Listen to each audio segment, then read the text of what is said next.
Are we there yet? Let's play a game. Look at where we are. Won't you look with me and tell me what you see? Driving in the car, what do you see? A lake! Cocomelon has over 200 million subscribers, around 225 billion views, and by basically any way you want to count it, it is the most watched children's program in human history. It is also quite literally tested on toddlers. The company that owns it runs a research facility where episodes play for young kids next to a second screen, and a machine logs the exact second a child's eyes drift away, so that exact moment can be edited and never happen again. The name they have for these experiments is dystopian as hell. They call it the Distractatron. This is Cocomelon, a channel that started with a dad making alphabet videos for his two sons that turned into a $3 billion attention experiment run on the only audience on earth that can't really complain. The American Academy of Pediatrics has criticized what comes out of this process repeatedly, and as if that's not bad enough on its own, the research on what it does to developing brains doesn't exist at all because no one's ever had to run it. And honestly, the wildest part of this whole thing is that the only motivation for it is money, and that they don't even try and hide it. But the animation style is very different to what they do today. It's really weird. Like, this is not what they do now. It's so weird. It definitely gives me 2007 vibes. The story starts in Orange County, California in 2006 with a Korean man named Jae Jun. Jun had a background in film and commercials. His wife wrote and illustrated children's stories, and they had two small sons who needed to learn the alphabet. So they made a video about it. It started with a simple animation, a song, and letters on a screen, uploaded to a channel that would eventually be called ABC Kid TV. And for years, that was the extent of it, an innocent family with the parents writing nursery rhymes for their kids. Jae Jun is not a fraud, by the way, as a quick disclaimer. Most of the people I talk about are, but he isn't, which is really refreshing. The Juns made videos because their own kids liked them, and they liked doing it while staying almost completely anonymous. In an industry where everyone monetizes their own children, the Juns never put their kids on camera once. The turning point came in around 2016, when the channel switched from cheap 2D animation to 3D and introduced a character who would quietly become one of the most viewed characters on planet Earth, a round-headed baby named JJ. In 2018, the channel rebranded to Cocomelon, named after a watermelon, and locked in the format you know whether you want to or not. There were 3-minute songs that discuss bath time, bedtime, vegetables, wheels on the bus, etc. JJ was always front and center. At this point, Cocomelon is big, but it's big the way that lots of kids' channels are. The channel stopped being an innocent family channel after this point, though. It may have started out as a private hobby, but it wasn't long before it became something much more.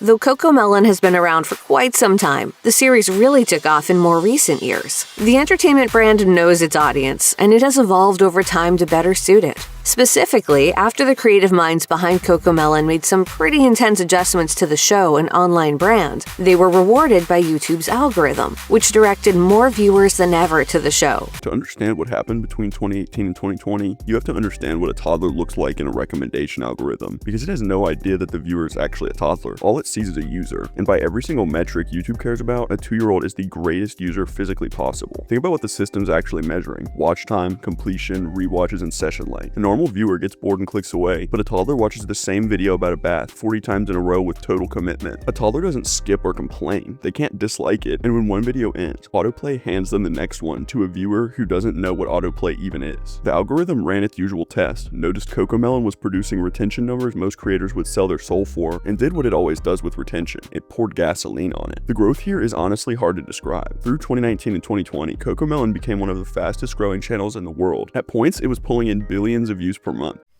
Billions, with a B.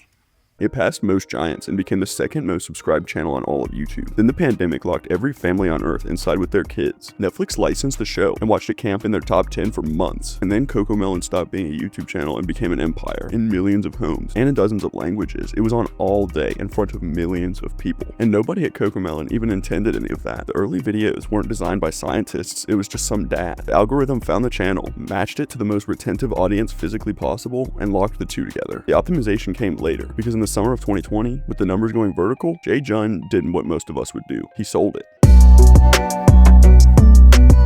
The buyer was a London company called Moonbug Entertainment, and Moonbug is where shit absolutely hits the fan. Moonbug was founded in 2018 by Renee Rechtman, a former executive at Maker Studios, the YouTube network Disney bought, and its pitch to investors was simple. Children's entertainment was being made by hobbyists who had stumbled into gold, and a serious company could buy those channels and run them properly. Not even necessarily properly as in better quality, but rather in more appealing data. Moonbug hired writers, but it also hired data scientists, and it talked about kids content the way a mobile game company talks about its players. In July 2020, Moonbug bought Cocomelon and Blippi together in a deal that reported at around $120 million, and the Junn's Anonymous Family Project became a money printer. So what does a data company possibly want with a nursery rhyme channel? In May 2022, the New York Times got inside Moonbug's operation, and this is where the dystopian process from the beginning of the video comes in full force. A kid watches an episode on a main screen, and a few feet away there's a second, smaller screen, the Distractatron, playing a continuous loop of the most boring footage imaginable. Real-world clips about 20 seconds each, whether it's a guy pouring a cup of coffee, someone getting a haircut. It exists for one reason. If the child's attention wanders off the episode, even for a second, the Distractatron is where their eyes would go, and the researchers write it down. The guy who ran the research group told the Times, "We can see what they're looking at and the exact moment when they got distracted. And once you see the exact moment a 2-year-old got distracted, you can go back into that episode and fix that moment. Fixing it means just making it brighter and more saturated. They made sure it never happens again." They want to call it researcher testing. Moonbug would definitely prefer that, but when you put a 2-year-old in a room and measure their attention down to the exact second and use what you learned to make the product harder to look away from, you are running child experiments. Whether anyone meant to literally just doesn't matter. There are social media companies that would cringe at that process, but they at least run it on adults. If you're enjoying this video so far and you'd like to see more like it in the future, like, subscribe, and hit the bell notifications. It would help a shit ton. We're getting really close to 500 subscribers, by the way, so thank you. You guys are amazing. Now back to the process. The results are measurable. Put on a Cocomelon video with a timer and you'll notice something very intentional. The scene changes come every 1 to 3 seconds. The colors are saturated to the edge of just being not hard to look at. The song hooks repeat at a frequency that is honestly kind of industrial. None of it can be an accident by definition because the entire pipeline exists to remove accidents, which brings us to the question that matters more than anything. What does watching that slop actually do to a 2-year-old's brain?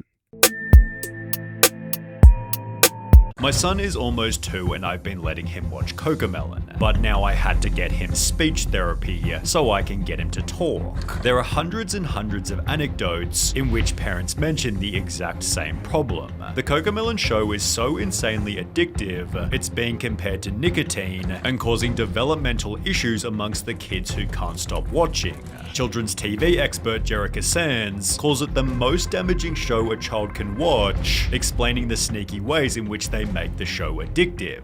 There's no study credible enough to show Cocomelon damages children as of now. If someone tells you it's proven to cause ADHD or autism, we really don't know that for sure, and in my opinion, that's way more terrifying because we have absolutely no idea what sorts of effects will actually come as a result. Here's what does exist. The American Academy of Pediatrics, the professional body for children's doctors in this country, has criticized Cocomelon specifically on 3 grounds. The pace is too fast, the show is built with features that capture a child's attention but don't let it go naturally, and the educational content is shallow. That's the medical establishment describing the most watched kids show on earth. And notice their description matches what most social media runs on fundamentally but pointed towards children, capturing attention and holding it with an iron fist. What we do have is research on fast pacing in general. In 2011, a researcher named Angeline Lillard published a study in Pediatrics, the AAP's own journal, that became the standard reference. 4-year-olds watch 9 minutes of fast-paced cartoons, a different show, one aimed at older kids, while a control group watched a slow educational program. Immediately after, the fast-paced group tested measurably worse at impulse control, planning, and working memory. This was after 1 sitting. Now, that measured an immediate effect, not permanent damage, because we just don't know that yet. But Cocomelon's average viewer is younger than those kids, but the pacing is comparable or even faster, and no toddler on earth watches it for 9 minutes. You can do that math yourself. Past the published stuff, there's an anecdotal layer. Parent forums have spent years filling up with the same reports. Kids staring at the show with a flatness that parents keep describing with the word zombie. Full meltdowns when the screen goes off, described in the language people usually say for withdrawal. The nickname that shows up over and over is baby cocaine, which is not a clinical term, but thousands of unrelated parents independently reaching for drug addicts as a comparison is itself a data point about what they're seeing in their living rooms. One early childhood specialist, Jerica Sands, has gone the furthest, arguing publicly that the show's stimulation patterns works like an addiction loop, with real distress when it's removed. That's her argument. There is a counter-argument though, and it's interesting. Dr. Maya Weir, a California psychologist, has pushed back on singling Cocomelon out, pointing out that basically all children's TV triggers the same dopamine loop that Disney and Pixar run run attention testing on their movies too, and that blaming one show for autism or speech delay is just not appropriate. And she's right, but honestly, I think her point is more damning than she means it to be, because her defense of Cocomelon is that the entire industry works this way. The defense is that it's normal. Nobody on either side disputes whether or not it's meant to cause addiction in kids. All they're doing is disputing the ethics of it. And that's why the missing study is so horrifying. The single most consumed media product for developing brains in human history has never been required to pass any real testing, and it was never studied before deployment. And worse than that, it can't be reviewed by its own users because the audience ages out at 4. Every 3 years, the entire user base is replaced by people who were just born. The kids the surge happened to in 2020 are in elementary school now. They don't remember it, but they do remember what it feels like to have that level of dopamine.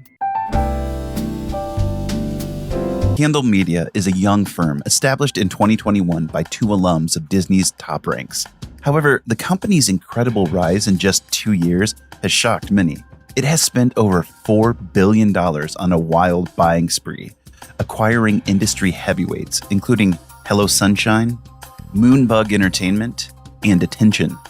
But is Candle Media's success sustainable, or is the company headed for a swift downfall? Now for the part where the numbers stop making normal sense. In November 2021, 16 months after the family sold for a reported $120 million, Moonbug itself got bought. The buyer was a brand new company called Candle Media, founded by Kevin Mayer and Tom Staggs, 2 of the most senior executives Disney ever had, backed by roughly $1 billion from Blackstone, one of the biggest private equity firms on the planet. The reported price for Moonbug was close to $3 billion. $120 million to $3 billion in 16 months for a portfolio whose best asset is a cartoon baby singing about vegetables. Blackstone does not pay a 25 times markup for nursery rhymes, so it's worth asking what they actually bought. And the answer is that they bought the tested, machine-verified ability to hold the attention of children at a global scale, in 27 languages on every single platform. The songs are all public domain. The characters are replaceable. What's worth $3 billion is that the 2-year-olds reliably do not look away, and there's a lab that proves it. And the numbers back it up. On Netflix, Cocomelon spent years as the single biggest kids title on the service, holding 637 million streams since 2023, close to 2% of all TV series viewing on Netflix. One Nielsen analysis had the show doing over 33 billion minutes of US viewing in a single year, off a catalog of about 15 available episodes, a minutes per episode ratio that nothing else on television can touch. On top of that, there's a merch empire, an actual arena tour, a learning app with a monthly subscription, and a feature film on the way. While JJ is on the screen, revenue is being produced. All of that is what $3 billion bought. Parents argue in comment sections about whether the show is good for kids, which it's verifiably not. The guys making the money have the numbers to prove that.